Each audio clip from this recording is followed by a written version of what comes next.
ये काफिर अपने मुंह से इस्लाम का नूर बुझाना चाहते हैं और अल्लाह उस नूर को पूरा करना चाहता है। जिसको काफिर बुझाना चाहते हैं और अल्लाह जिसे पूरा करना चाहता है। काफिरों की बात झूठी, अल्लाह की बात सच्ची। अल्लाह इस्लाम को पूरा करना चाहता है, इस्लाम को हर घर में पहुंचाना चाहता है। तो बंदों की मेहनतें रंग नहीं लाएंगी। अल्लाह ने जो कुछ कहा वह सच होके रहेगा।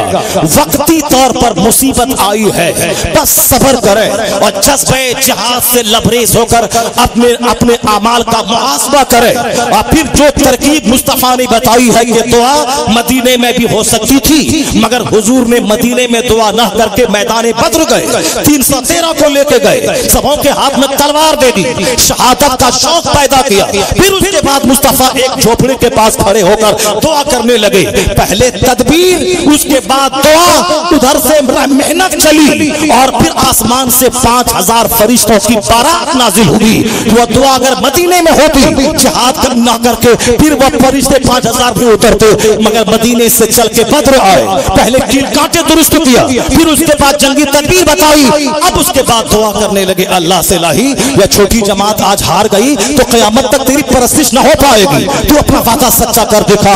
पहले तदबीर, पहले स्ट्रगल, पहले जद्दोजहद, पहले जान की बाजी लगा के इस्लाम बचाने की फिक्र, तब आए वहां पर सहाबा को लेकर शहादत का जाम पिलाने के लिए। उसके बाद दुआ की, फिर क्या हुआ? वह दुआ रंग लाई कि 5000 फरिश्ते आसमान से जमीन पे उतर गए। ये 70 मक्का के सरदार मारे गए, 70 गिरफ्तार कर लिए गए, 1100-1200 फौज के पांव उखड़ गए, सब सलील होके रुस्वा होके मारे गए, भागे। इस्लाम को फतह मुबीन हासिल हुई। आज यूरोप का दानिश्वर कहता है इस्लाम कैसे दबेगा? इसकी बुनियाद उसी दिन मजबूत हो चुकी थी जिस दिन 313 को मैदान बद्र में फतह मुबीन हासिल हुई थी। उसी दिन इस्लाम मजबूत हो चुका था जिस दिन मैदान बद्र में फतह हासिल हुई थी।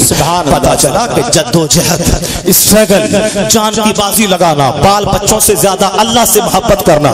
यहाँ बाल बच्चे, भाई भतीजा, घर मकान दुकान ने मुझको बुज़दिल बना दिया, इसलिए काफिर का हौसला बुलंद हुआ। अल्लाह की बात सच्ची होकर रहेगी, इस्लाम गालिब होकर रहेगा, हर घर में इस्लाम पहुंच कर रहेगा। और इसी आयत की तशरीह और तौज़ीह मुस्तफा करते हैं। मिशकात की हदीस में आया है कि ऐसा वक्त आएगा ला यबका अला ज़हरिल अर्द बैतु मदरिया वला वब्र इल्ला अदखलहुल्लाहु कलिमतल इस्लाम। इस धरती पर कोई कच्चा पक्का घर नहीं बचेगा मगर वहां अल्लाह इस्लाम का कलमा दाखिल फरमा देगा। यहाँ तक कि कोई काफिर किसी दरख्त की आड़ में कोई यहूदी छुपा होगा, वह दरख्त बोलेगा मुजाहिद यहाँ एक यहूदी छुपा है, और मुसलमान मुजाहिद जाएंगे, या तो वह कलमा पढ़ेगा यहूदी या फिर जिल्लत के साथ मारा जाएगा। हर कच्चे घर में, हर पक्का घर में इस्लाम पहुंच के रहेगा। कोई काफिर यहूदी नस्रानी दुनिया में नहीं बचेगा। मुस्तफा सच्चे, मुस्तफा की बात सच्ची। इसलिए आज वक्ती तौर पर हमारी बदअमली की सजा मिल रही है, हमारे बच्चे शहीद हो रहे हैं, लेकिन जब अल्लाह की बात गालिब आएगी और हमेशा गालिब रहती है, और हमें सजा देने के बाद जिस दिन मैं बेदार हो गया, फिर क्या होगा? याद रखें, इस्राइल नाम का कोई मुल्क दुनिया में नहीं रहेगा। हर तरफ इस्लाम की अजमत का झंडा लहराएगा। फिलिस्तीन नबियों की सरजमीन, रसूलों की सरजमीन, इमामुल अंबिया की इमामत की सरजमीन, एक न एक दिन फिलिस्तीन गालिब होकर रहेगा। इस्राइल का यहूदी गालिब व कासिर होकर रहेगा। हर यहूदी मुस्तफा के फरमान की रोशनी में काटा जाएगा। एक यहूदी दुनिया में जिंदा नहीं रहेगा। मुस्तफा सच्चे, मुस्तफा की बात सच्ची। आप सच्ची तौबा करें, सच्चा मोहम्मदी बन जाए, फिर वो दिन करीब आएगा कि एक मजहब इस्लाम होगा, एक मसलक अहले सुन्नत व जमात पूरी दुनिया में। और इसी को डॉक्टर बर्नार्ड शॉ, जो पढ़ा लिखा आदमी है, हिंदुस्तान के लुच्चे लफंगे जो हैं वो इस्लाम के खिलाफ, पैगंबर के खिलाफ बोलते हैं। इन लुच्चे लफंगों की हर बात का जवाब नहीं है। पढ़ा लिखा आदमी जो मुहक्किक है, रिसर्चर है, मुतब्बिर है, उनकी बात का जवाब दिया जाए। वरना कोई लुच्चा लफंगा गली कूचे का इस्लाम के खिलाफ बोले तो उसके पीछे दौड़ पड़े। नहीं, एक लुच्चा लफंगा है दिल्ली में, वो इस्लाम के खिलाफ बोलता रहता है, उसकी बात का कोई, बस हो गया हजरत, उसकी बात का कोई जवाब नहीं। जवाब उसकी बात का जो पढ़ा लिखा आदमी इस्लाम पे हमला करे, अटैक करे। बर्नार्ड शाह 50 साल पहले मरा, उसकी किताब 50 साल के बाद हिंदुस्तान की सारी यूनिवर्सिटीज में चलती है, लाखों बच्चे उसकी किताब को पढ़ते हैं। वो पढ़ा लिखा आदमी है, हाईएस्ट क्वालिटी का स्कॉलर है वो। उसकी बात माने कि लुच्चे लबरे की बात माने। बर्नार्ड शाह कहता है, if any religion has a chance of ruling over England ने Europe within the next 100 years, it is Islam. Bernard Shaw कहते हैं कि अगर आने वाले 100 साल के अंदर पूरे यूरोप बर्रे आज़म में कोई मजहब हुकूमती मजहब बनने वाला है तो वह मजहब मजहब इस्लाम बनने वाला।